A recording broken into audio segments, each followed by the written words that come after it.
Hello everyone, welcome back to another video. I want to talk to you about a variety of subjects today, including but not limited to the situation on the ground in Gaza, withdrawals from Gaza, protests in Israel, the largest in history in terms of anti-war protests, and the dangerous developments in Yemen. I'm going to start off with Gaza. So we've had a very significant report today that a whole division is withdrawing from Gaza. Division 36 left Gaza. They include a Golani Brigade, engineering corps, and some special units as well. And you're talking about at least 10 to 15,000 Israeli soldiers, which means that at the moment we only have 3 divisions in Gaza. That's 25% of Israeli forces out of Gaza. Now, the battles are still ongoing in each and every part of Gaza. And this is happening concurrently with an introduction of the Duvdevan special unit back in the West Bank. They went out from Gaza back to the West Bank because tensions are increasing, and I'm going to be talking about this as well. But going back to Division 36, this division particularly, they previously had experience in the 1982 Israel-Lebanon war. Now, Israel's official claims about them taking them out from Gaza is for them to have a refreshment and to do some retraining and prepare themselves for battle again as and when necessary. Now, it doesn't look like this is just a step towards the end of the war, because everything else is signaling that we're going to a long war, especially with Netanyahu's stubbornness and what we're actually seeing on the ground. But this unit could well be preparing for something else on the Lebanese front, especially with their previous experience with Lebanon and with the deployment of Duvdevan unit in the West Bank. They could be potentially preparing for an increased tension in the West Bank. Now, we've had several threats lately from senior figures in Israel, including the defense minister, Yoav Gallant, from the situation going up in flames in the West Bank. Netanyahu and his government, they're banning Palestinian workers from the West Bank to work inside of Israel. Many Palestinians in the West Bank have work permits in Israel. Obviously, they go through hell with checkpoints and everything, but they still get permits, and they stopped giving them work permits in Israel, which will likely increase the tensions further. Now, the situation in the West Bank, it's not like it's been easy and calm. No, we have had constant attacks on Israeli forces, whether it's in Jenin, whether it's in Hebron, and multiple parts of the West Bank. Now, just a week ago, Benjamin Netanyahu asked the UAE's leader, Mohammed bin Zayed, to pay for the workers in the West Bank who Israel is refusing to allow in Israel. Imagine how rude that is. And they got quite a response actually from the UAE. Apparently, Mohammed bin Zayed told him, go ask the money from Zelensky, right? A dig. So he gave him a cold shoulder, but they're still not allowing the Palestinians to go in Israel and work. And many people are warning in Israel that it's gonna increase the tensions in the West Bank as well, which is what Netanyahu wants. All of these small things that he does, they're intended to escalate the situation, bring out an all-out war, and him remaining in his position and emerge at the end of the day as the person who led Israel towards victory. We've had other reports from Yediot Ahronot in Channel 13 about the IDF saying that they're worried that Hamas are still in North Gaza and they're regaining their management in North Gaza. They also said that they underestimated the tunnels and they're 600% larger than what they expected. Now, with this talk about North Gaza, I mean, I've been stating every single day almost about how the Palestinian resistance is still in control, and these people have to admit at some point, and here they are, admitting that they're still hubs of Hamas and they're managing the situation and getting more of their soldiers and fighters in North Gaza. Typical Israel. They lie, they lie, they lie. Eventually they admit at some point. But all of these reports are causing havoc in Israel. I mean, the people who are commenting on these news, they're fuming with Israel, and they're criticizing the mainstream media in Israel so much. Now, imagine if we're criticizing the mainstream media here in the West, imagine how it is in Israel with more censorship. And it's not like these people don't have access to the internet, or they don't have X, for example, or social media, where they can see everything that's posted. Yet when they go on their mainstream media news channels, all they hear is censorship, spins, and propaganda. And people are sick of it. So there's heavy criticism about what's going on. But the people are not very surprised because they're already used to the lies of their mainstream media. I mean, now the IDF is also saying we only hurt a minority of the Hamas, and most of their fighters and commanders are still safe and are still fighting. Imagine what that does to the population. You've been fighting for over 100 days. You've dropped over 50,000 tons of TNT on Gaza, a highly dense area, one of the most in the world, if not the most in the world. And now you're telling me you can't get rid of those people, and you're admitting that you haven't touched the tip of the iceberg when it comes to the tunnels. And obviously, again, we take it with a pinch of salt, all of these reports that are coming from the IDF. If they're estimating that the tunnels are 600% more than what they thought previously, this number is likely to be much higher. And this is coming after they said we deactivated 300 tunnels in Khan Yunis and we destroyed over 100. What are they talking about?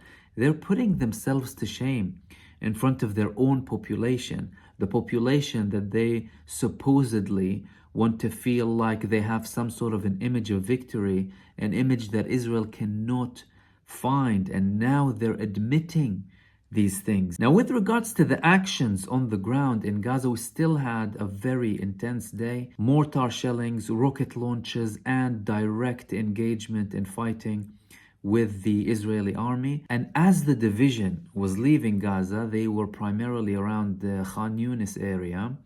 They were heavily targeted by the Palestinian resistance. So it wasn't a smooth exit, so to speak, yet they still celebrated when they went out. Did they celebrate because of their accomplishment, or were they celebrating because they actually left Gaza? This is the main question here. We also had a tough day in Lebanon. Hezbollah again used their Burkan missiles with 300 to 500 kg warheads. They landed a few of them on northern parts of Israel, including other missiles on multiple settlements in the north of Israel. So things are still very tense, and we had the biggest anti-war protest in Israel's history. Now, Israel's biggest protest in history that's not related to the war happened last year. Approximately 500,000 people were out in the streets protesting against Benjamin Netanyahu. One of the largest protests happened in 2011, but these were not linked to war.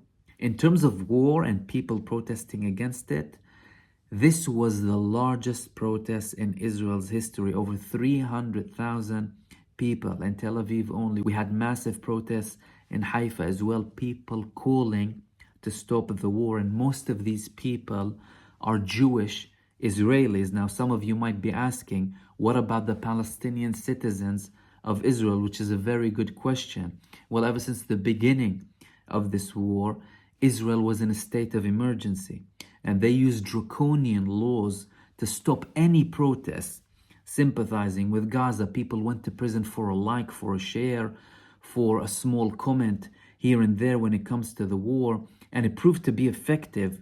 From the Israeli state side, hundreds of people are in prison, and some of them are still waiting to be out of prison. But gradually, we're getting the momentum back. More people are going out in these protests, and it looks like it's only about to increase further, because with no accomplishments, with no hope in the horizon, people are left with nothing but to go out on the streets to call for an end to this genocide and for a solution as soon as possible. Now, with these protests, the main thing they called for is to stop the genocide, stop the war, and release the Israeli prisoners in Gaza, even if that meant emptying the Israeli prisons from Palestinian prisoners. People just want to reach a deal, and Netanyahu is still stubborn and still going ahead with this war.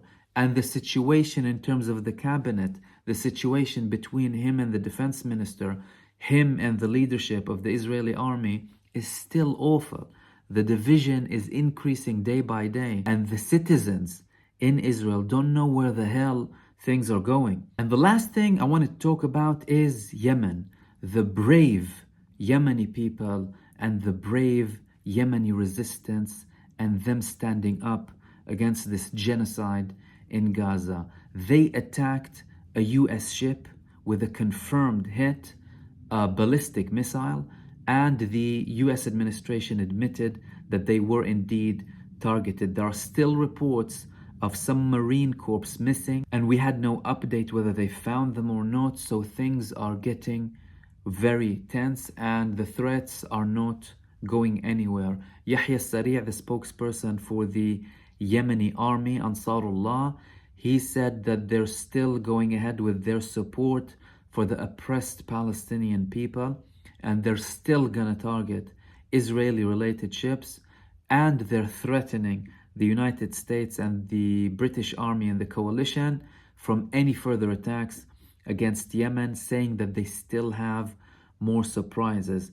And we've had this, I don't know what to call it, funny, ironic, stupid, I don't know, really, I don't know what to make out of these people. We had this Grant Shapps, the Secretary of Defense in Britain, warning from a nuclear war. Who's gonna cause this nuclear war? You're the ones who are causing and leading us to a nuclear war. You've had the tensions with Russia for the past 2 years. You're supporting Ukraine. This little puppet, Rishi Sunak, he has the audacity to go to Ukraine and reaffirm of how much they're supporting the Ukrainian people. You little hypocrite. You little puppet hypocrite. People are going through genocide in Gaza. The Zionist death cult killed over 24,000 people, with over 7,000 missing under the rubble, injured 60,000 people. They killed more children and women than in the previous whole 2 years in the war in Ukraine, between Ukraine and Russia. And they caused so much damage. The biggest amount of TNT used was on Gaza, a highly dense populated area. And you're going to Ukraine and you're supporting Israel with its genocide. Imagine how shameful these people are. It just highlights how abhorrent and corrupt these people are who we have in government. And when you talk about the British government, it's not like they're elected people. Even we've had a government in shambles ever since they came to power in 2009, 2010, leading the country into failure after failure, destroying anything good, whether it comes to social care, whether it comes to economy. They led us to Brexit, and now they've had COVID a couple of years ago, destroying businesses, and now they want to lead the world to World War III and blame it on the Yemeni people, the brave Yemeni people who are standing up against genocide and hypocrisy and arrogance of the Israeli allies in the region. You're talking about people who are mostly multimillionaires. They have no idea what people go through on a day-to-day basis. They don't know what it is to work from week to week, earning money and hardly paying rent. They don't know what the reality is for people who are living and working and basic average people in this country. You're talking about people from filthy rich background who have been privileged all of their life, and they were always used to this life of privilege, and they're completely detached and disconnected from reality. And one government failing after another government, they remove someone, they appoint him, they put him back. They obviously have their tabloids and media to spin and spew venom and propaganda on people. And you have sheeple who believe them. And it's just ironic, really, and bizarre and abhorrent and ugly at the same time, the situation that we're in at the moment. You have a country committing genocide. Instead of standing up against them and reviewing what you've done previously, you persist with your stubbornness and arrogance, immoral, anti-human values that you have, and they persist with their support for this genocidal death cult. And now you have the US saying that we're gonna send a further 1,500 troops to Iraq and Syria. Why? So you can make them ducks being aimed at and killed by the Houthi missiles and the Iraqi resistance missiles, instead of taking him out and actually reviewing what you're doing in that region. And it's very basic. Again, I have to repeat it. Although many people will say, we know these people, we know what they want. Yeah, we know their plans and we know what they want and we know how they make money on the blood of people. But it's important to reiterate, the solution is very simple. You dismantle apartheid in Palestine, all of occupied Palestine, between the river and the sea, and you implement equality. You instill democracy. You have people having equal rights in that country. You pull your support off from Israel and put pressure on them to comply with international law. You have a prime minister who is outright saying the ICJ won't stop us. They're ridiculing international law, ridiculing UN resolutions. They're disrespecting any international institution and face any criticism that this genocidal death cult gets with anti-Semitism. Everything is anti-Semitism. They bored the world with this term by now. Anyone criticizing this country is anti-Semitic. So it's about time you review what you're doing in terms of the United States administration and the government here in Britain, instead of actually leading us to a World War III, especially after you took us to Iraq just 20 years ago, under false accusations, weapons of mass destruction, proven lies, and they're repeating it again. They're lying to the public, saying that the Yemenis are threatening security, threatening innocent lives in global trade, when they've done nothing but the moral thing and the noble thing, which is impose a blockade on a genocidal, satanic state that's committing massacres and crimes against humanity. These were the main things that I wanted to talk to you about today. I hope I added some beneficial information for you, and I will hopefully see you soon in the next video. Take care.